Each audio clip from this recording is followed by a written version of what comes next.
ngayong araw. Bahay na isinangla, may iba na palang nakatira. Sangla tira modus, bagong design ng mga mambubudol. Sabi ko, pwede ba tingnan natin para makita kung gaano kalaki ang bahay? Sabi niya, hindi pwede, baka makasuhan ka pa. Mag-ingat sa mga kawatang online seller dahil baka ang pangalan at mukha mo gamitin para manloko ng ibang tao. May nag-message po sa akin na scammer nga daw po ako, ibalik ko daw yung pera nila, na-scam daw sila ng gantong halaga. Huwag magpabiktima, dapat laging budol alert. Kung minsan, padalos-dalos tayo sa pagdidesisyon. Hype na hype, ika nga. Huwag ganon, dahil magiging lapitin tayo ng mga kawatang. Mag-ingat sa pagbibigay ng pera, lalo na sa mga hindi kakilala.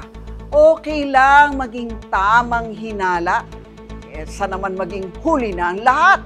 Kaya dapat laging budol alert.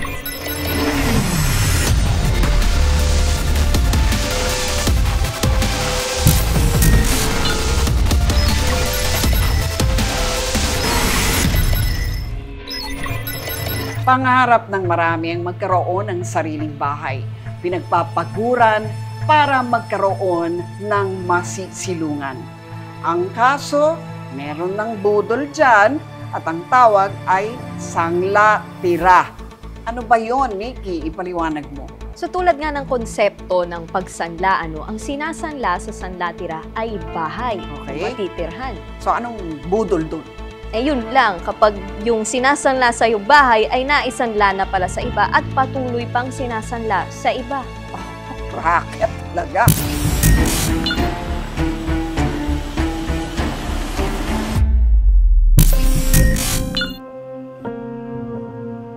Due date na ng renta sa inuupahang apartment ni Aiza. Matapos ang 6 na taon, ubos na ngayon ang pera niya sa bulsa. Kaya anumang oras, pwede na umano silang palayasin ng may-ari. Ang hapunan nila ng kanyang mag-anak. Eto, tira-tirang gulay mula sa hindi nabenta niyang paninda. Inihalo na lang sa tinubigang kanin. Ubos na rin kasi ang gas sa kala nila. Kung babalikan ng nakalipas na 1 buwan, hindi niya raw aakalaing aabot sila sa puntong ito. Tulad ng marami, inaasam din ni Aiza na magkaroon ng sarili niyang bahay. Nabuo ang kanyang paniwalang abot kamay na niya ito nang makilala niya si Raquel Chu na nagsasangla raw ng bahay. So sabi niya sa akin, gusto mo makita ang bahay? Sabi ko, oo po. Madali lang daw magkabahay, sabi ni Mrs. Chu. Isasangla raw kay Aiza ang bahay sa loob ng 3 taon. Pwede raw itong tirahan ni Aiza at ng pamilya niya. Kapag naremata o hindi nakabayad si Mrs. Chu, sa kanya na ang bahay at lote. Ganun kadali. Sabi niya sa akin na, example, 200,000 ang alok sa bahay. Kukunin ko yung bahay, tapos pagbigay ako ng pera, titirahan ko yun na hindi mabawasan ang pera ko, hindi ako nag-uupa. Yan sanda, tira yun ang sabi niya sa akin. Inalok niya sa akin ng 300,000. Mayo nitong taon nang makita ni Aiza ang sinasanglang bahay. Pero pagdating doon, may something fishy na agad siyang napuna. Nung pumunta kami, bulungan lang yung usapan namin. Sabi na, wag kang maingay. Hindi tayo pwede umakyat dyan kasi may mga gamit na dyan. Sabi ko, pwede ba tingnan natin para makita kung gaano kalaki ang bahay? Sabi niya, hindi pwede, baka makasuhan ka pa. Dinedma lang ito ni Aiza. May pangako rin kasi si Mrs. Chu na paggagawan siya ng sari-sari store sa bahay, pandagdag sa kanyang kinikita. At makalilipat din naman siya kapag nakalahati na ang bayad na 150,000 pesos.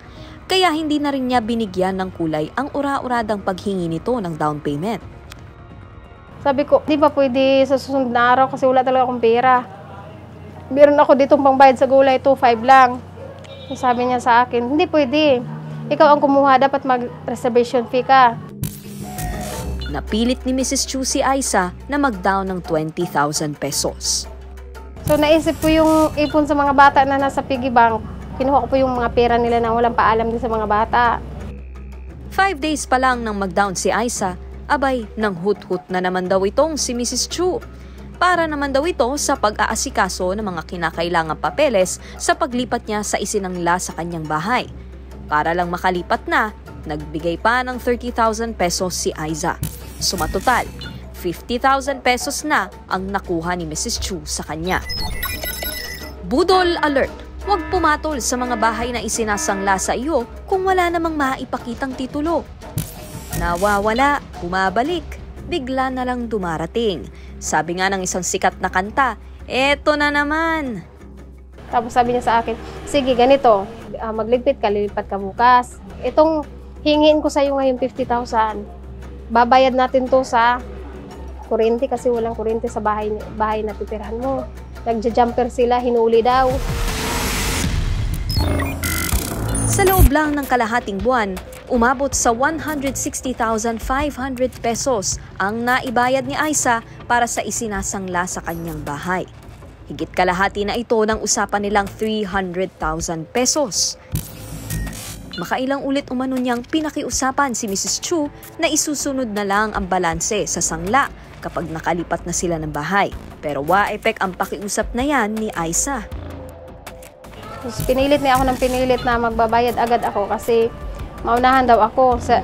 Sabi niya sa akin, ang laki ng upa ninyo, tapos yung mga bata mo, tingnan mo yung mga bata mo, kawawang kawawa. Nung nagbigay na ako, sabi niya, pag nakatapos mo to sa akin, yung isa mong anak, ampunin ko.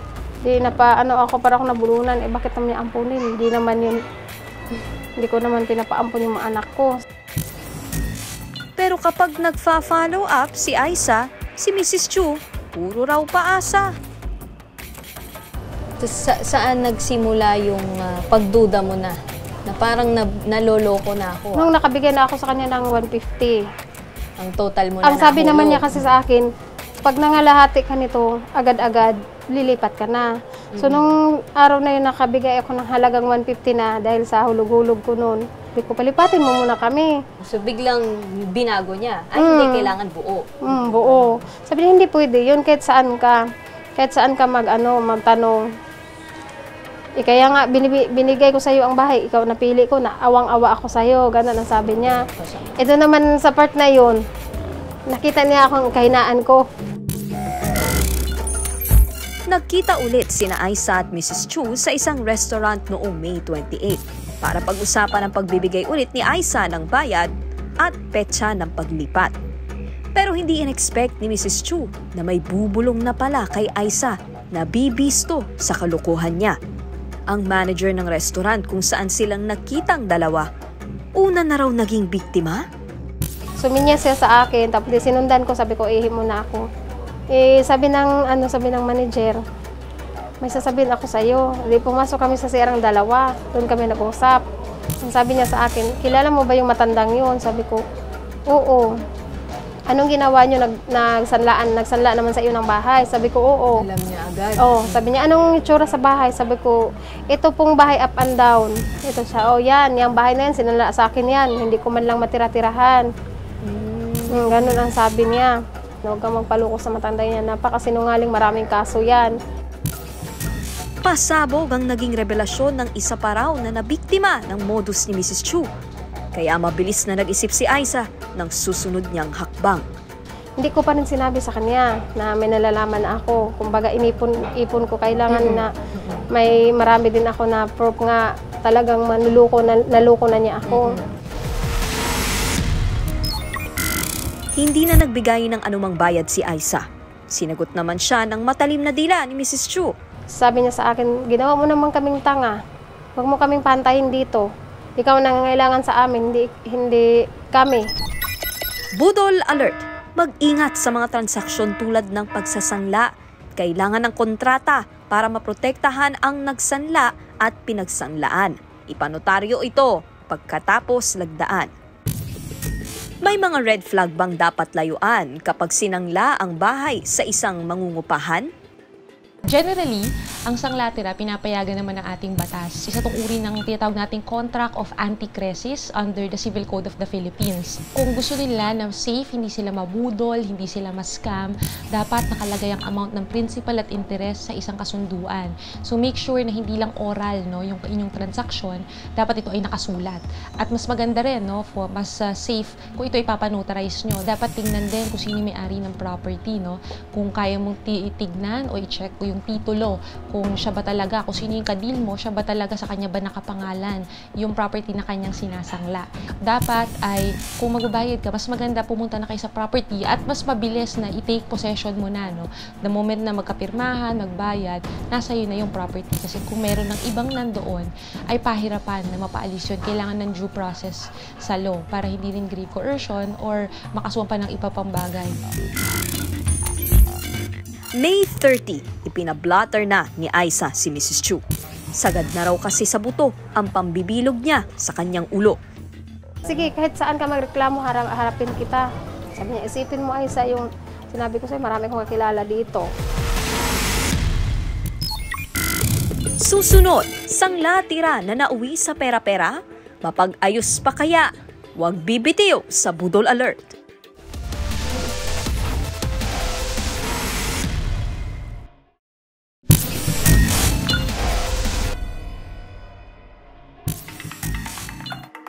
Inalok si Aisa nang nakilala niyang si Mrs. Chu ng pinagsasanglaang bahay sa Pasig City. 300,000 pesos ang sangla at kung sakaling hindi maibalik ng may-ari ang pera, sa kanya na ang bahay at lupa. Sakto naman dahil ilang taon ng pangarap ni Aisa na magkaroon ng house and lot. Napakita niya agad yung bahay pero sa labas lang, hindi yung loob. Tapos dinala agad sa bahay mo at naniningil na. Sabi ko, pwede ba tingnan natin para makita kung gaano kalaki ang bahay? Sabi niya, hindi pwede, baka makasuhan ka pa.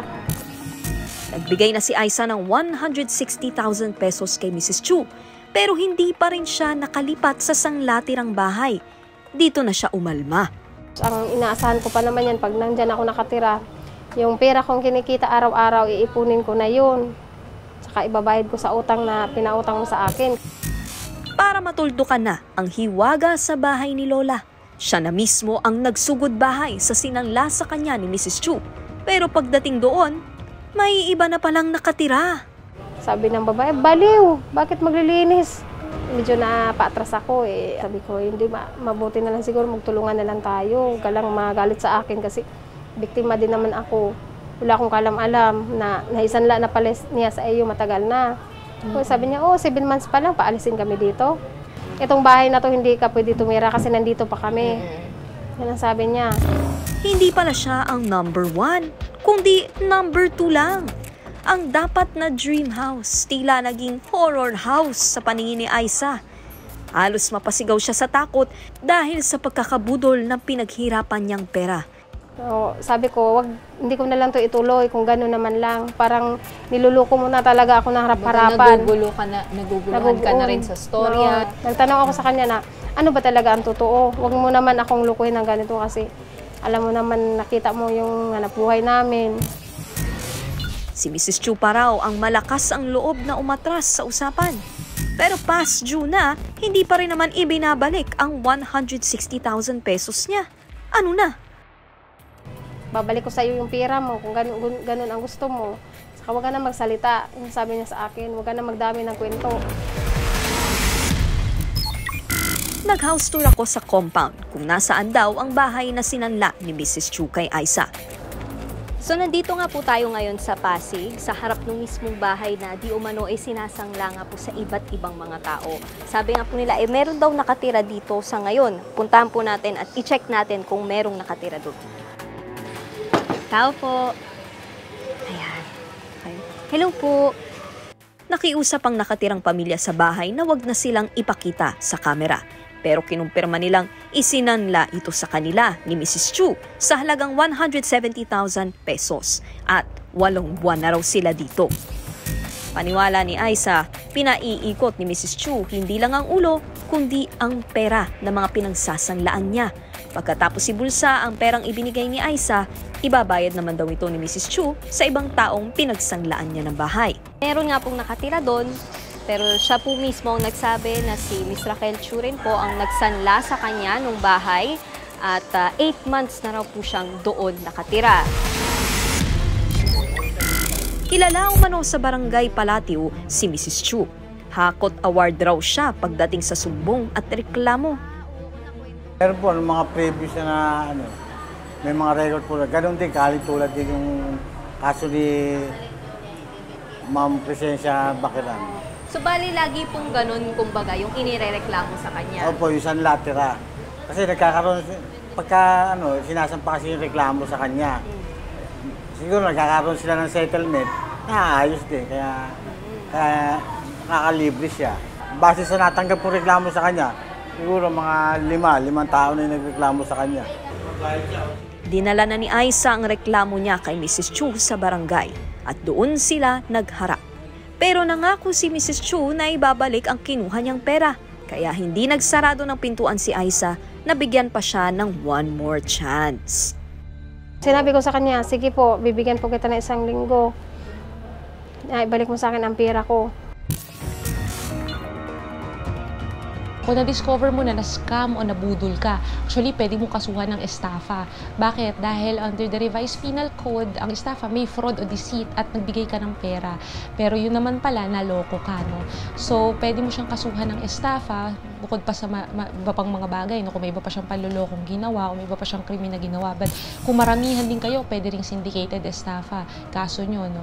So, marami naman pwedeng gawin. Yun nga lang is that kung ang ating mga kababayan na nabudol, ay syempre, 'di ba, yung kinikita natin, ang mahal din magbayad ng lawyer, pahirapan din, no? So nare-recognize natin na bago pa tayo dumating dun sa point na kailangan magkaso, mas magandang maging mapanuri na rin tayo.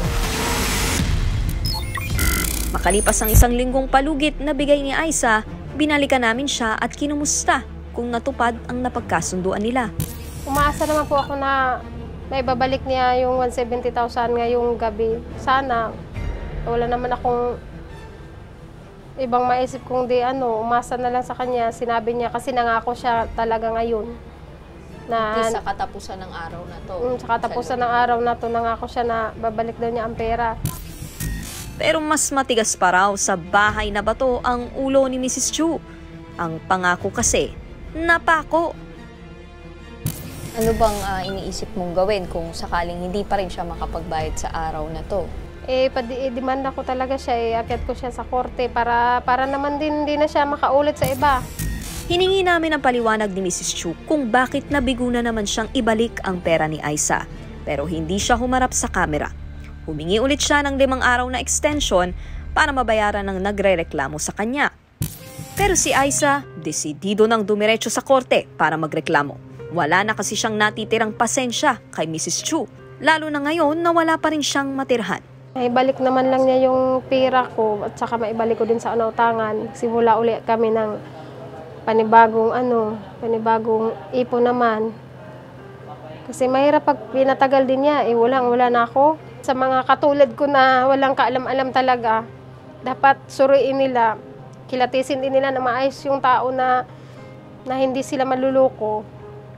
Tsaka wag sila basta-basta magtiwala sa mga matatamis na pangako. Susunod, nahook sa murang gadget, nabudol ng identity theft? Paano? Yan ang dapat mong abangan sa pagbabalik ng Budol Alert.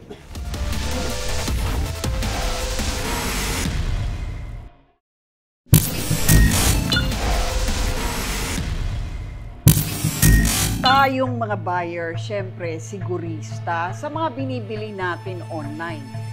Pero ang mga online seller, syempre gusto ring maniguro na legit ang buyer nila.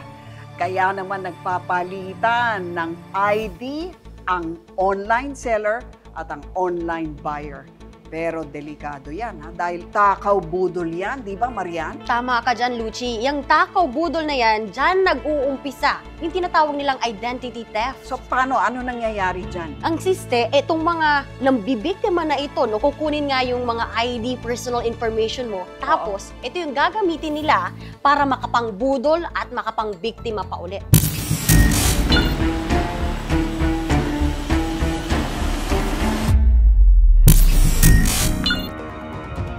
Malaking pagbabago ang hatid ng work from home setup sa mga empleyado. Marami ang nakapaghanap buhay habang komportable sa loob ng kanilang mga bahay.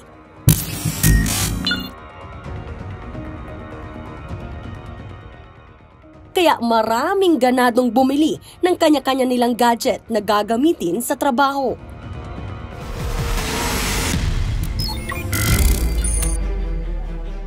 Ang nakilala kong si Rika, sinikap talagang makaipon para makabili ng sarili niyang laptop. Sakto namang nakapasok siya sa isang e-commerce company noong kasagsagan ng pandemya.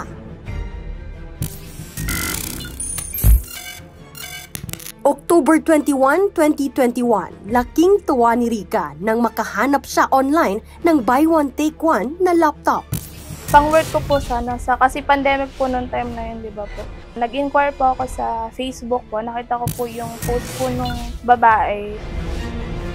Bali, nagtanong po ako kung magkano, tsaka specs po nung laptop. Sabi niya po is 4K po. Nakausap niya ang seller na nagpakilalang si Abby Guwayko. Sa post niya, nakasaad na magsasara na ang store nila at nagpapaubos na lang ng stocks kaya mura nang ibinibigay ang mga gadget kasama na ang ibinebentang laptop na gustong bilhin ni Rika. Nagtanong po sa kanya kung saan po location niya. Sabi niya po sa akin, taga Palawan siya. If okay lang po daw sa kanya, meet up. Sabi ko po sa kanya, malayo po. Ganun. Sabi ko, bali ano pong mode of shipment po na pwedeng ano. Sabi niya po sa akin, LBC. Magaling sa sales talk si Abby kaya hindi raw mahahalata kung may sinasabi itong hindi totoo na papayag siyang mag-down ng 2,500 pesos para sa laptop. Nabigyan din kaagad niya si Rika ng date kung kailan may de-deliver sa kanya ang binibiling item.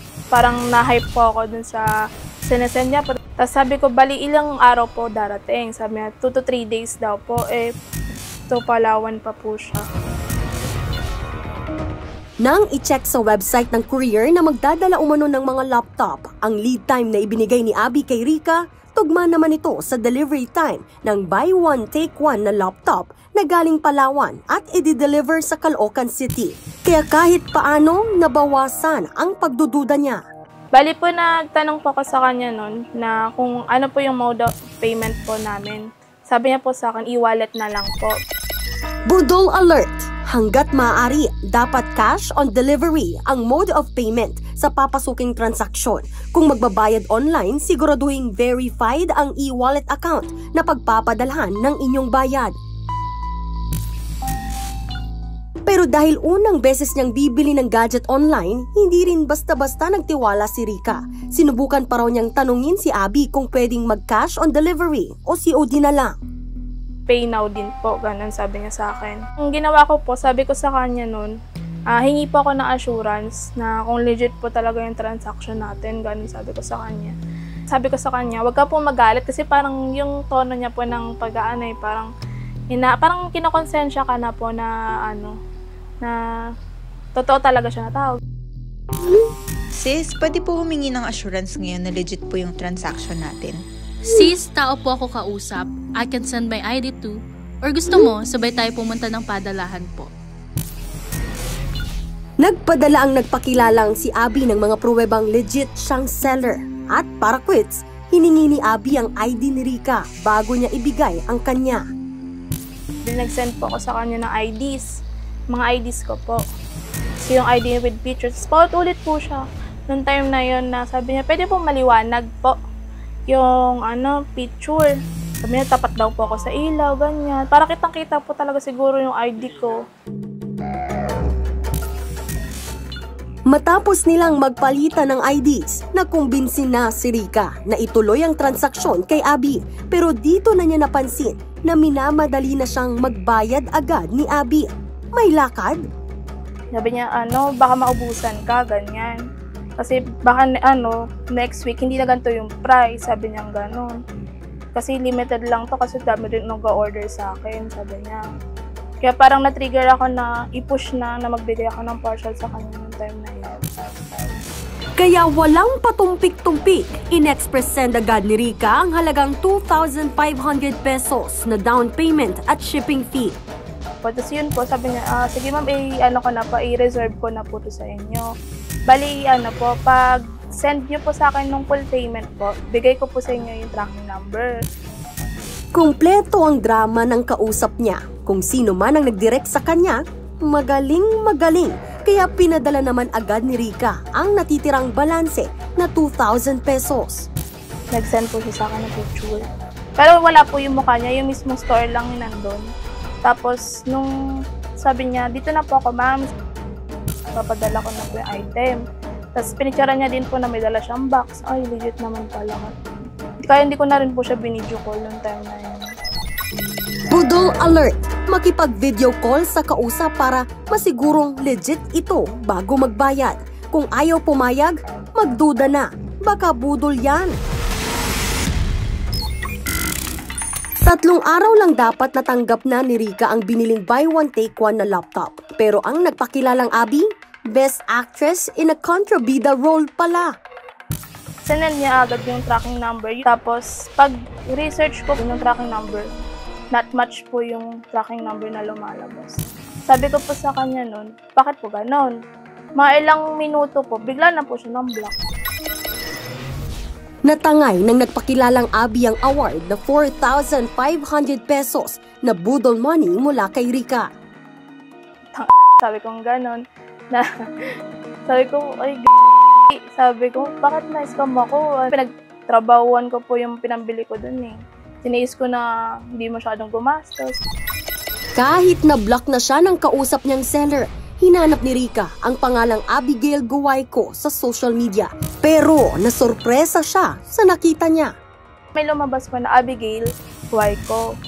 Tapos yun na, parang inaway ko po yun, yung Facebook account na yun na, balik mo pera ko, ganyan. Manloloko ka, scammer ka, gano'n. Sabi ko, i-report kita sa police. Sabi ko, gano'n sa kanya. Tapos sabi sa akin nung Facebook account na, real account pala talaga ni Abby Guayco. Sabi niya sa akin, hindi po ako yan. Sabi niya gano'n.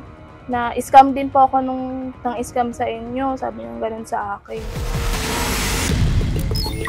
Ninakaw na ID, ginagamit sa pangbubudol at nakapangtutrobol. May nag-message po sa akin na scammer nga daw po ako, ibalik ko daw yung pera nila, na-scam daw sila ng gantong halaga. So sabi ko, alin po? Sabi ko, wala pong binibentang ganyan, wala pong alam sa mga sinasabi niyo po. Susunod yan sa Budol Alert.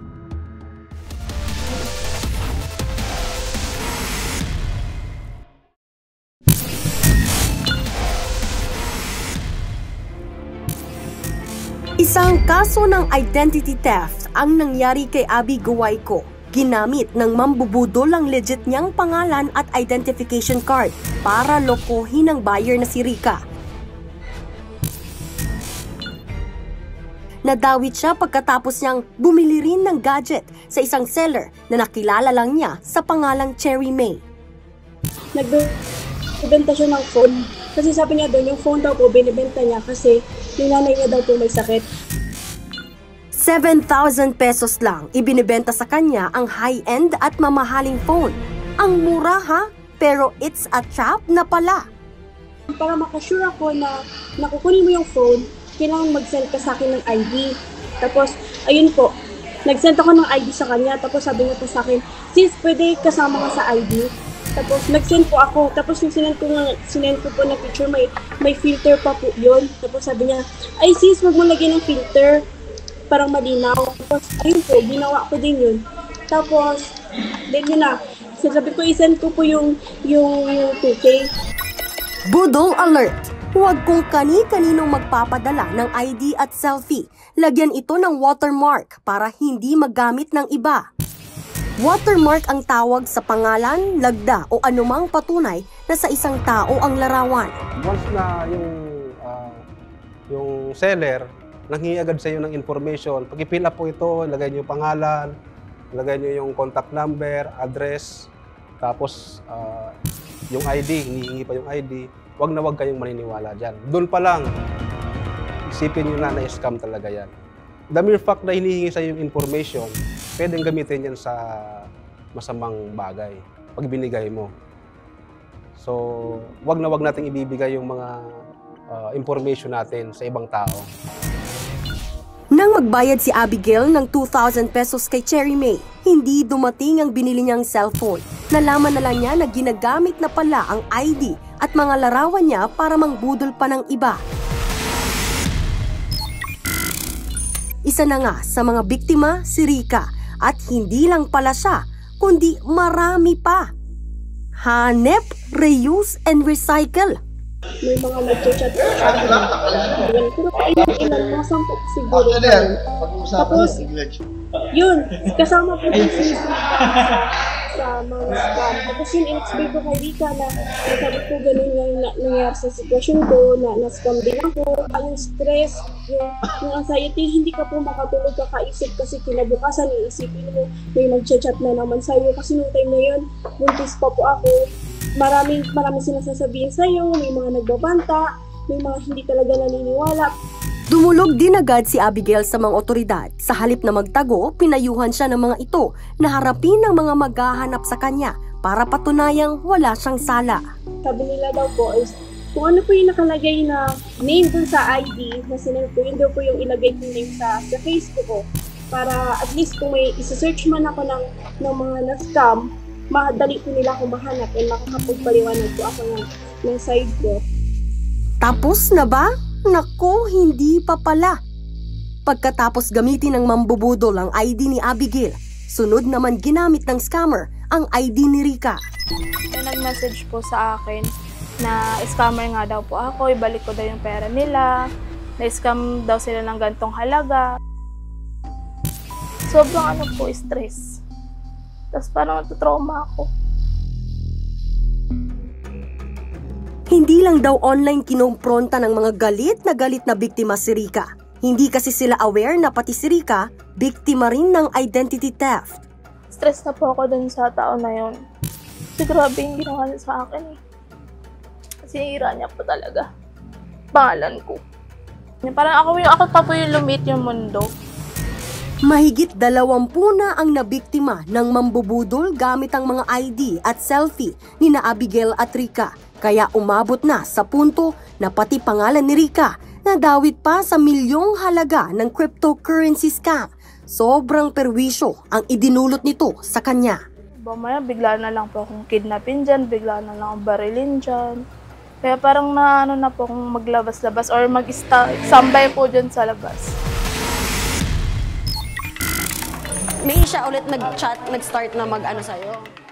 Sinamahan naman namin si Rica para maghain ng reklamo sa PNP Anti-Cybercrime Group. Bukod sa pagbibigay ng salaysay, pinagsulat din si Rica ng Affidavit of Denial bilang patunay na hindi siya ang may-ari ng mga account na gamit ng scammer. Kailangan kung talagang duda kayo, isa sa mga paraan para ma-assure na ito talagang tao ay siya talaga yung nagbebenta, pwede kayong mag-request sa kanya na mag-video call kayo para makita mo yung totoong appearance niya. Kung nag-match ba yung ID na binigay niya, nag-match din dun sa video na nakita mo. Nanawagan din ng PNP-ACG sa iba pang mga biktima na agad magsumbong sa kanila para mahuli ang mga nasa likod ng ganitong scam. Maaring tumawag sa kanilang hotline o pumunta sa pinakamalapit nilang tanggapan. Sana tumigil ka na kasi ang hirap na sitwasyon ng mga taong nagagamit mo yung pangalan. Sana matuto ka na, sana mapanood mo to na nandito ka na sa TV, hanap ka rin. Bawat kasunduan, lalo kung malaking halaga ang pinag-uusapan, dapat may pirmadong dokumento. Ugaliing humingi ng resibo at huwag basta maglabas ng pera. Maging maalam at huwag magpalamang. Ako po si Nikki De Guzman. Sa panahon ngayon kung saan laganap ang mga mapagsamantala, hindi na lang pera kundi pati personal na impormasyon tinatarget na. Kaya wag share ng share. Minsan mainam ang manatiling naka-private. Yan ang aking Budol Alert. Ako po si Marian Enriquez. May bagong modus para perahan ka. Laglag vape gang na pagala-gala ngayon sa mga kalsada. Extra Budol Alert! Ganito ang style ng mga kawatan na yan. Mga estudyante o kabataan ang karaniwan nilang biktima. Magpapanggap silang nabunggo mo ang hawak nilang vape o e-cigarette at ikaw raw ang nakasira nito. Dapat daw magbayad para sa nasirang vape. At kapag tumanggi ang walang muwang nilang target, mananakot namang irereklamo o ipakukulong kung hindi siya magbibigay ng pera. Ikaw naman na ayaw mapatrobol, mapipilitan na lang magbayad. Ganyan-ganyan ang post na nag-viral sa social media, nag-withdraw ng pera sa ATM para ibigay sa scammer. Babala, budol yan. Huwag magpasindak. Humanap kayo ng witness o saksi na pwedeng mamagitan sa inyo. Kung hinamon kang magpabarangay o magpapulis, go! Patunayan mong mambubudol ang nag-aakusa sa iyo. Sa mga magulang dyan, PG o parental guidance is advised. Ipaliwanag sa kanila kung paanong hindi mabudol ng mga kawatan. I-expose natin ang kabalbalan nila para last na nila yan. Hanggang sa susunod na linggo, ako po si Lucy Cruz Valdez. Tandaan, maging alerto, huwag magpabudol.